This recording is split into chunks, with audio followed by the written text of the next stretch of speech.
Stand in the middle of London today, and you're standing on top of a graveyard. Not just bones, entire cities, buried, layered, forgotten. Because the London you see isn't the first version of the city, it's the latest. The newest layer built on top of ruins that refuse to stay buried. And here's the reality. Over 2,000 years, London has been burned, abandoned, flooded, and plundered. Yet it always comes back. The question is, how? How does a city collapse again and again and still rise to become one of the most powerful places on Earth?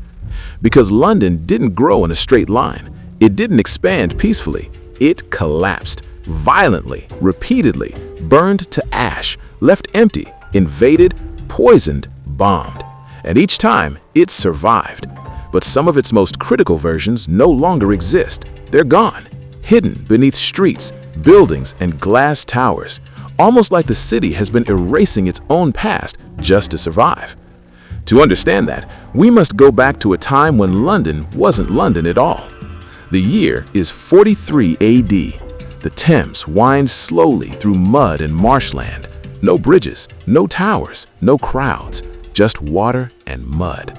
But to the Romans, this exact spot is invaluable. Why? Because it's the lowest easily crossed point of the river, a perfect strategic location for trade and control. Empires don't grow on land alone. They need movement, they need supply lines, control, and this spot gives it all. Within weeks, they build a bridge, roads follow, docks rise, and almost overnight, Londinium begins to take shape. Wooden buildings, markets, merchants, and soldiers fill the area. What started as a crossing point becomes something permanent, a city. At first, it's chaotic, messy, but it works. Trade flows, people settle.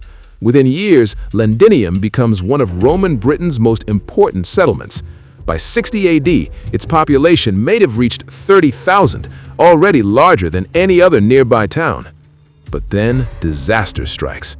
In 60 to 61 AD, Boudica, queen of the Iceni tribe, leads a massive rebellion against Roman rule, and Londinium is directly in her path. No walls can stop her. Her forces burn the city completely. Homes, temples, and marketplaces vanish in days. Archaeologists still see her destruction beneath modern London, layers of ash marking that moment of near total annihilation. But the Romans are not done. They rebuild, and this time they do it differently. Stone replaces wood, fortifications rise, roads are laid out in grids, trade increases. By 100 AD, Londinium thrives with perhaps 60,000 residents. Baths, temples, and forums give it the feel of a small Roman capital. But Rome itself begins to falter. By the early 5th century, invasions and political turmoil pulled troops and resources away from Britain. The legions leave quietly, officials vanish, trade collapses, and Londinium slowly dies, not from a single attack, but from neglect. Roofs fall, walls crack, nature reclaims the streets. What was once the largest city in Britain becomes a shadow of itself. And when new settlers arrive, they don't rebuild, they avoid the ruins. The Saxons see Londinium as unnatural, even haunted, so they establish a new settlement about a mile west called Lundenwic, roughly where Covent Garden and the Strand are today. Smaller, simpler, alive. By 700 AB, Lundenwic may have housed 8,000 people, a thriving community, but still overshadowed by the ghost of the Roman city nearby. Fast forward to 886. King Alfred the Great retakes London from the Danes. He forces everyone back inside the old Roman walls, creating what becomes known as Lundenburg, the fortress city. Dug ditches, repaired gates, and stone fortifications leave a legacy that will last centuries.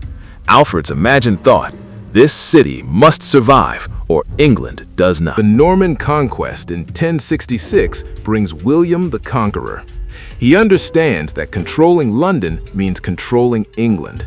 To assert dominance, he builds the Tower of London, a fortress meant to inspire awe and fear. From that point, London's growth accelerates under layers of control, but the city remains volatile. By 1100, 15,000 people live within the walls. Guilds dominate trades, goldsmiths, fishmongers, drapers, mercers, even kings negotiate with them. Yet vulnerability persists. Disease, fire, and political strife are constant threats. Then comes the Black Death.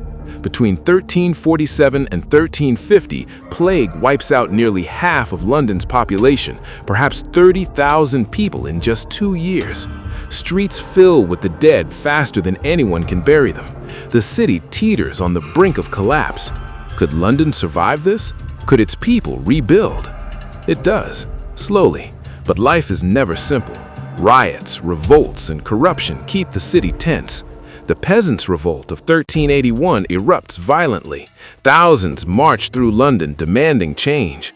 But could the common people truly alter their fate? Ultimately, rebellion is crushed, but the question lingers: what if it had succeeded? By the 1500s, London begins modern expansion. Population grows from 50,000 in 1500 to nearly 200,000 by 1600. By 1650, London has almost 400,000 residents, making it the largest city in Europe, a remarkable leap in just 150 years. But disasters persist. The Great Fire of 1666 starts small, a bakery. By the end of 4 days, 13,000 homes, 87 churches, and countless businesses are destroyed. Only 6 people die, but 100,000 are left homeless. Yet the fire forces a transformation. Buildings now must be stone and brick. Streets are widened. The city becomes stronger, more resilient. Centuries pass. London becomes an economic hub, a cultural magnet, the beating heart of a growing empire. And then, in the 20th century, the Blitz brings the city to its knees. Night after night, bombs rain down, buildings collapse, fires spread, people hide underground. Once again, the city faces annihilation, but London survives. Its spirit is forged by 2 millennia of collapse and recovery. Post-World War II, London rebuilds yet again. Modern skyscrapers rise beside ancient walls. Cultural diversity blooms. Immigrants from around the world settle, bringing languages, food, music, and resilience. The city's history of disaster and rebirth becomes a backbone of its identity, a reminder that survival requires adaptation. Through fire, plague, conquest, and war, London has persisted. And it doesn't just survive, it evolves. Each destruction reshapes it, each collapse births a stronger city. And beneath the streets we walk today lie hidden layers of cities that once were. So when you walk along the Thames, pause for a moment. Imagine the Roman legionnaires marching, Boudica's flames rising, Saxons rebuilding, Alfred patrolling the walls, William surveying his tower, citizens fleeing the Black Death, firefighters racing through the Great Fire. Every stone, every street, every building holds a story of survival. Which of London's disasters would you have survived? Could you have endured plague, fire, or Viking raids? And if the city has survived all of this, what secrets will it reveal next? If you enjoyed uncovering London's 2,000-year story, hit like, subscribe, and comment below which city's hidden history you want to explore.